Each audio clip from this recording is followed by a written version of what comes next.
रात के 10:30 बज रहे थे।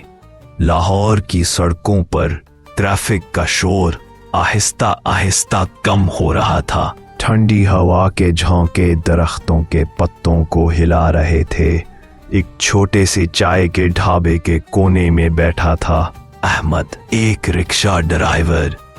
आंखों में थकन, चेहरे पर सादगी, मगर दिल में सुकून की तलाश। चाय खत्म हुई, अहमद ने रिक्शा स्टार्ट किया। इतने में एक बूढ़े बाबा जी आवाज देते हैं, माल रोड जाना है? अहमद ने अदब से कहा, जी बाबा, बैठ जाए। रिक्शा चल पड़ा। रात की खामोशी में सिर्फ रिक्शे की आवाज गूंज रही थी। बाबा जी ने कहा, बेटा अल्लाह तेरा भला करे, रात काफी हो गई है। अहमद मुस्कुरा कर बोला, बाबा यही तो हमारी रोजी है, जब तक सवारियां ना मिले घर का चूल्हा नहीं जलता। बाबा जी ने नरमी से कहा, बेटा याद रखना, रिज्क अल्लाह देता है, मगर बरकत सिर्फ दियानतदार के रिज्क में होती है। अहमद ने रिक्शा बंगले के सामने रोका। बाबा जी ने किराया दिया, दुआएं दी और अंदर चले गए। अहमद ने नोट देखे, 500 रुपए ज्यादा थे। दिल बोला, शायद गलती से ज्यादा दे दिए हैं। अहमद ने दरवाजे पर बैल दी, मगर कोई जवाब नहीं आया। चौकीदार बोला, बाबा साहब ऊपर चले गए हैं, सुबह आ जाना। अहमद ने सोचा, सुबह दे दूंगा, मगर दिल के अंदर से आवाज आई, ये अमानत है अहमद, इम्तिहान है तुम्हारा।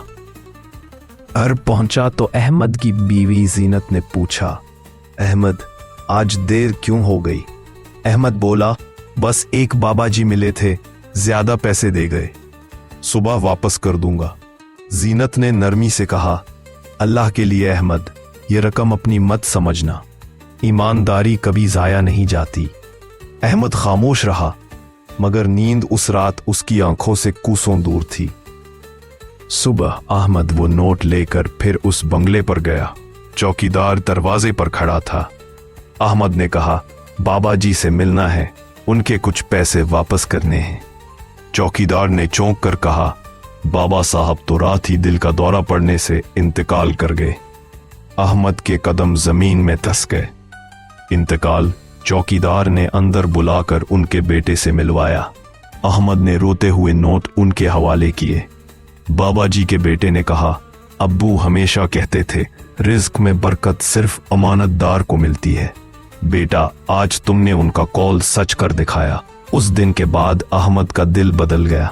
अब वो हर मामले में ईमानदारी को अपनी पहचान बनाने लगा। चंद दिन बाद एक नौजवान जल्दी में आया, भाई यूनिवर्सिटी ले चलो, इम्तिहान शुरू होने वाला है। अहमद ने तेजी से उसे मंजिल तक पहुंचाया। नौजवान भागा और अपना बैग रिक्शे में छोड़ गया। अहमद ने बैग खोला, अंदर लैपटॉप, शिनाख्ती कार्ड और 50,000 रुपए थे। दिल ने कहा, अहमद बच्चों की फीस, घर का किराया, सब परेशानियां खत्म हो सकती हैं। मगर जमीर ने जवाब दिया, ये अमानत नहीं आजमाइश है। अहमद फौरन यूनिवर्सिटी पहुंचा। इंतजार किया। जब नौजवान बाहर आया तो अहमद ने बैग वापस किया।